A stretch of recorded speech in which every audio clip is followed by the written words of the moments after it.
Get smart with your spending with Nucenda's Breeze debit card. We've got your back by offering safe and easy access to your money. Never any hidden fees, just an account that makes sense. Download the Nucenda app to enroll in mobile and internet banking, managing your funds, making person-to-person transfers, and rounding up purchases to save. Visit Nucenda.org to explore Breeze accounts and join our credit union. New members must be eligible for membership. Equal opportunity lender. Insured by NCUA.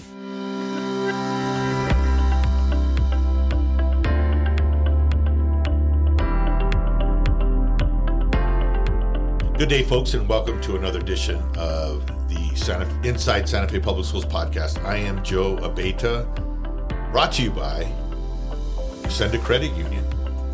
Our guest today is Beata Thorstensen, Chief of Assessment and Accountability. Did I get that right, Beata? You did. Hey, awesome. I get an A+ there. You do.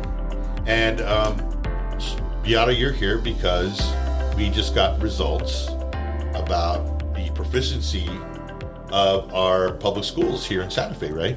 Correct. So on Tuesday of last week, the New Mexico Public Education Department released the latest round of school ratings on a website called NM Vistas. It's nmvistas.org, nmvistas.org. Uh-huh.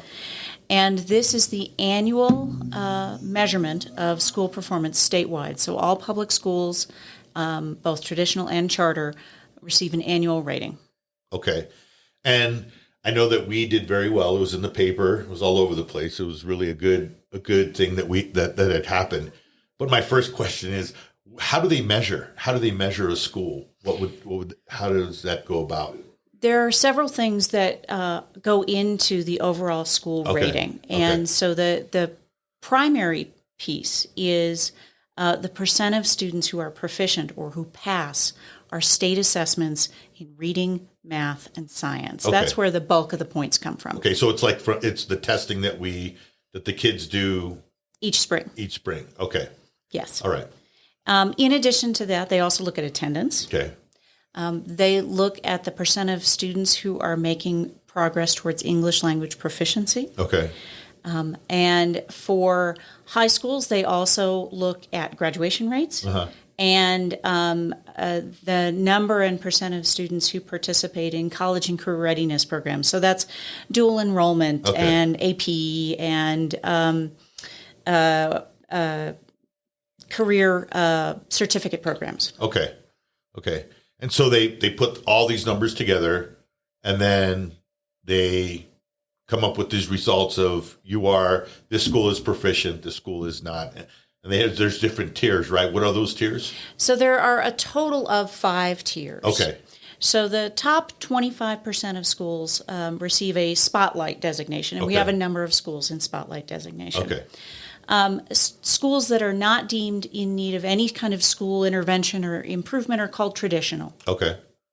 And then there are a couple of different levels of school improvement status. Okay. So the first one is either TSI or ATSI, which is targeted school improvement. Okay. The next level is CSI, which is comprehensive school improvement.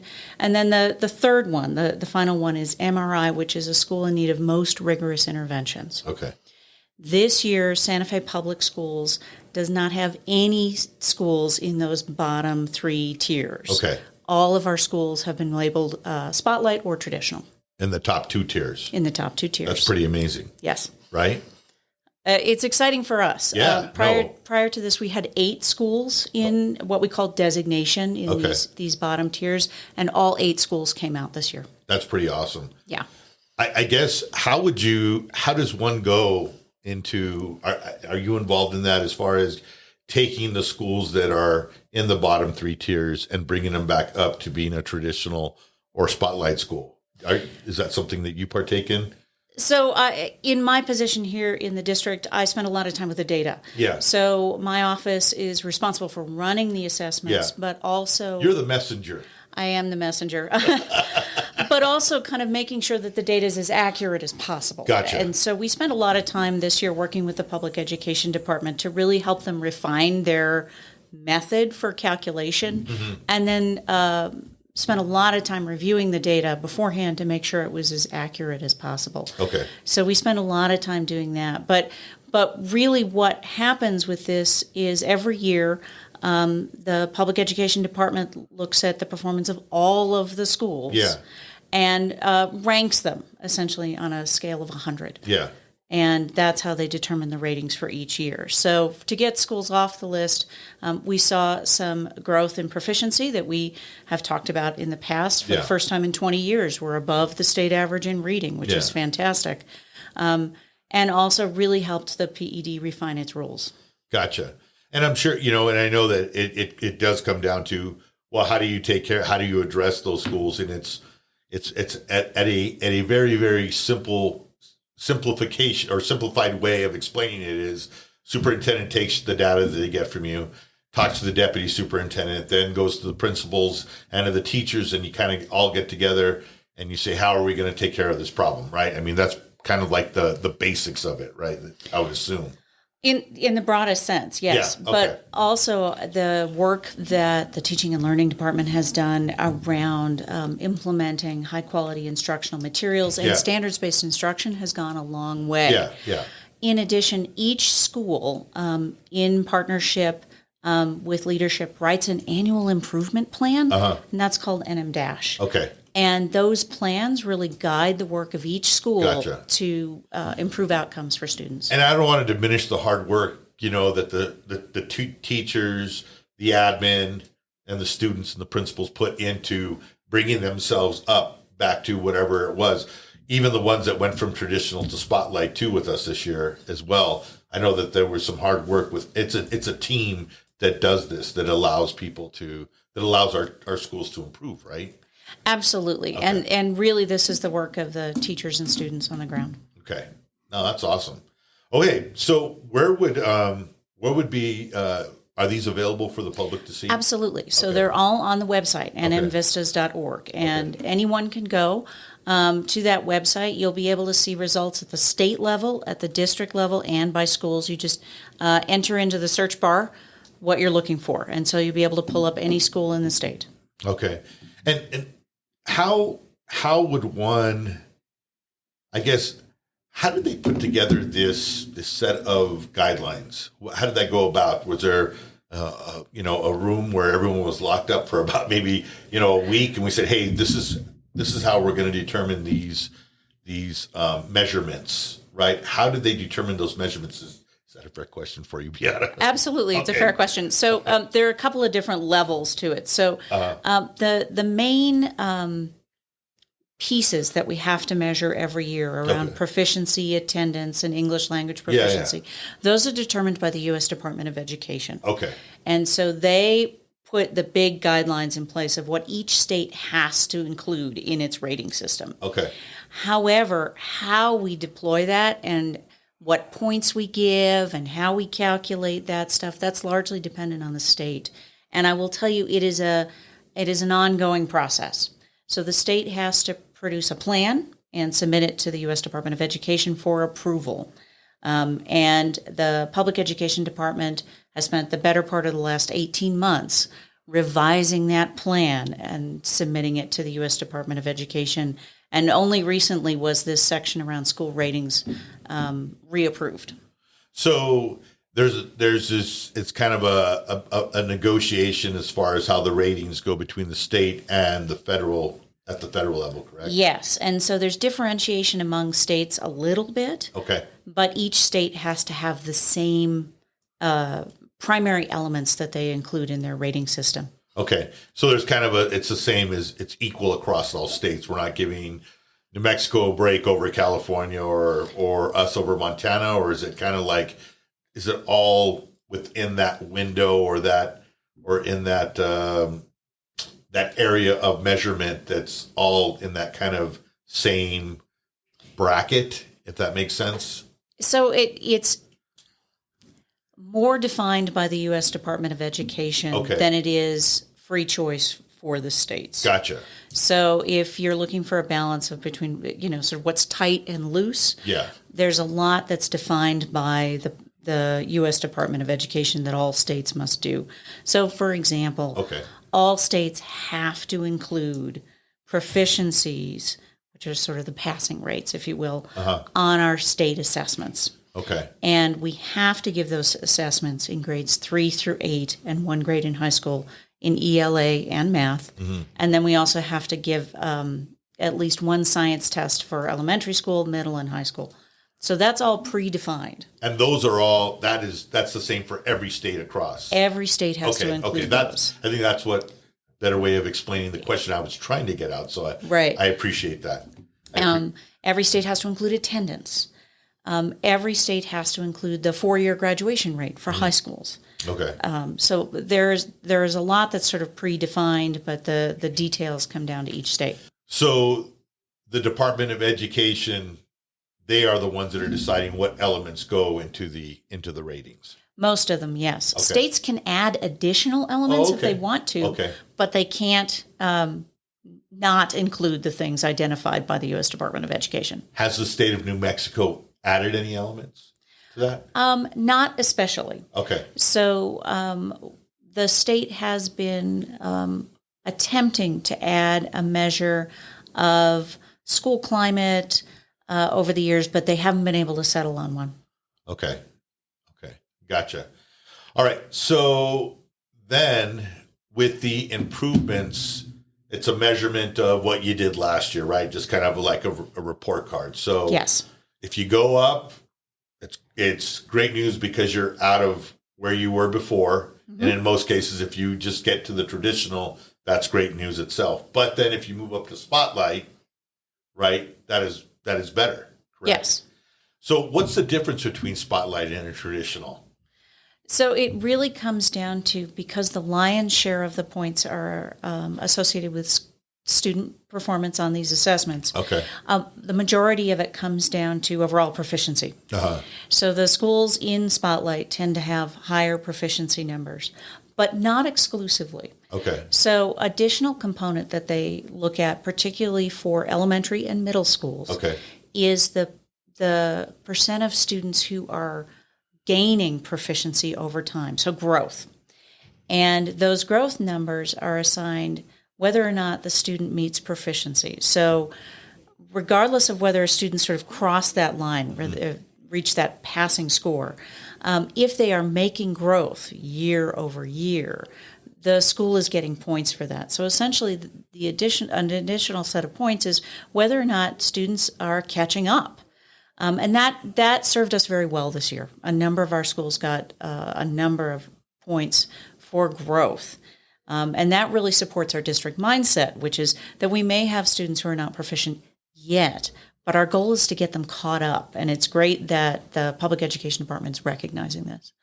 So let's just say one of the elements, let's say our attendance is much stronger than, let's say, our math or our English proficiency. Or there's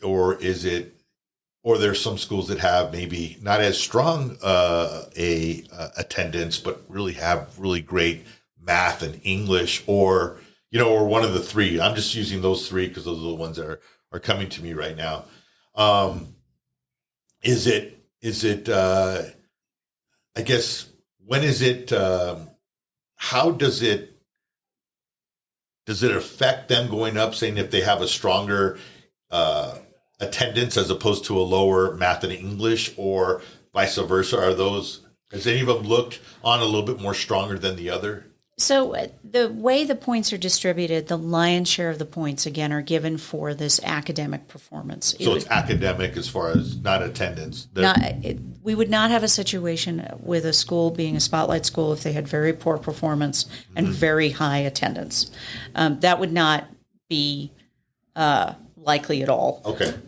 It is really driven by performance on these assessments. Okay. So academics is really the ones that they're really looked at, focus on.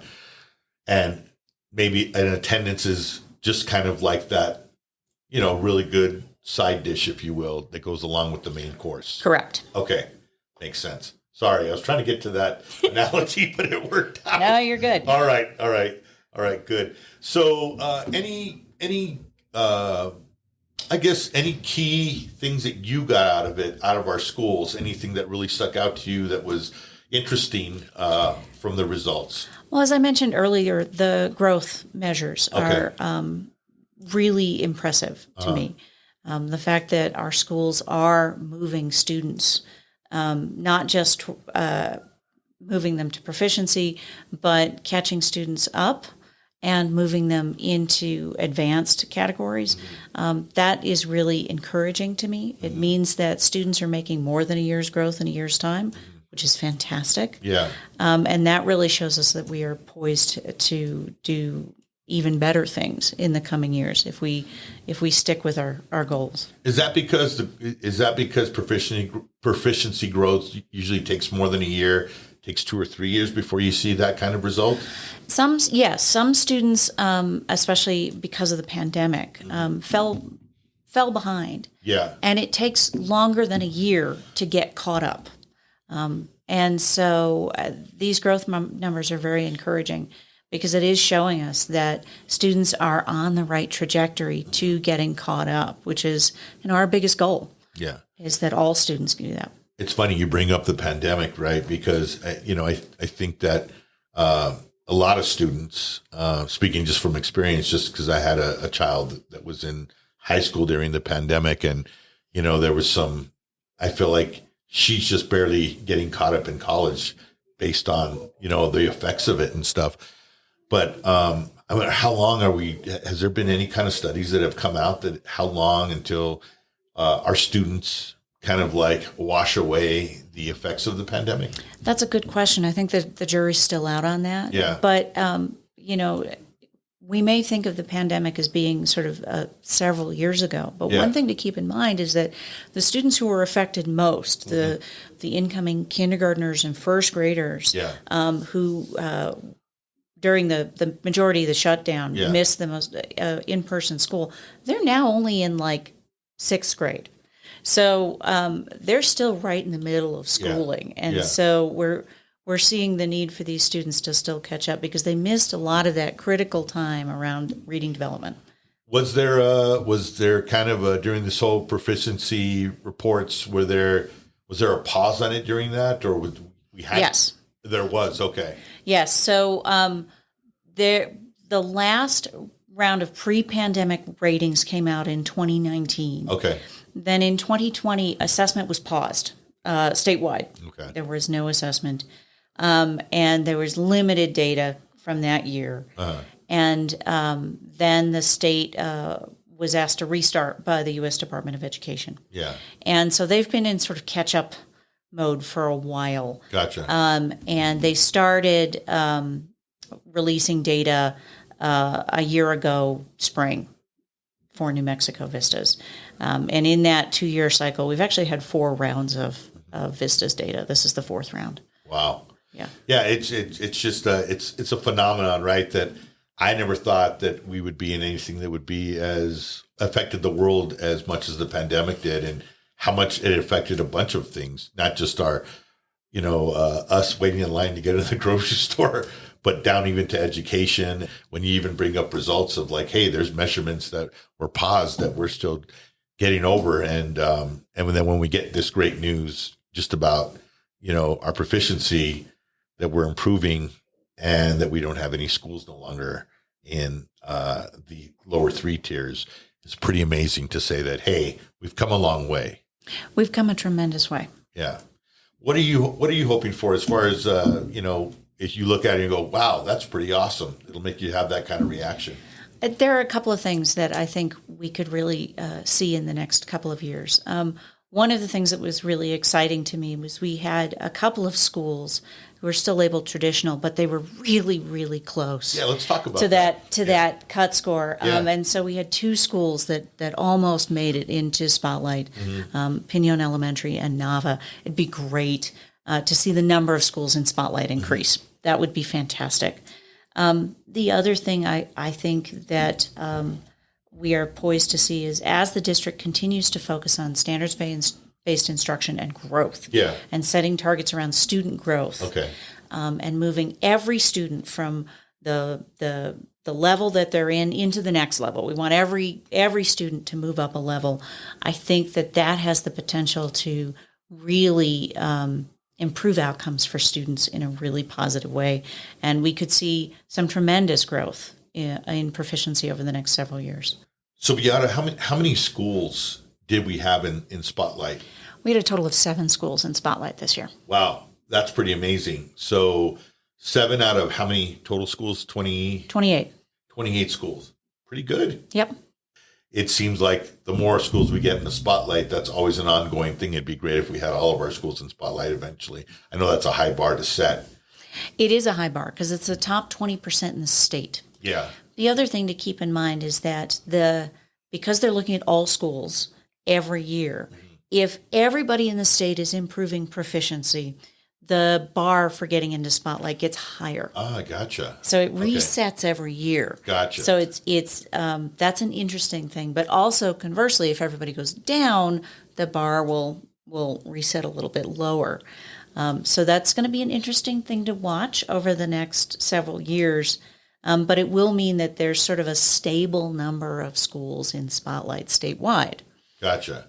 And it's great because we're going against other school districts too. I mean, Yes. I know we're not going into the day, the teachers aren't going into the day, the principal aren't going into the day saying, hey guys, today we got to be a Spotlight school. Let's do this because, so-and-so down at, wherever in Albuquerque or Roswell or wherever, they're doing this. So we got to make sure we get in that Spotlight school because they're doing this, right? I mean, you know what I'm saying? Like as a measurement of competition where we're not doing that, right? No.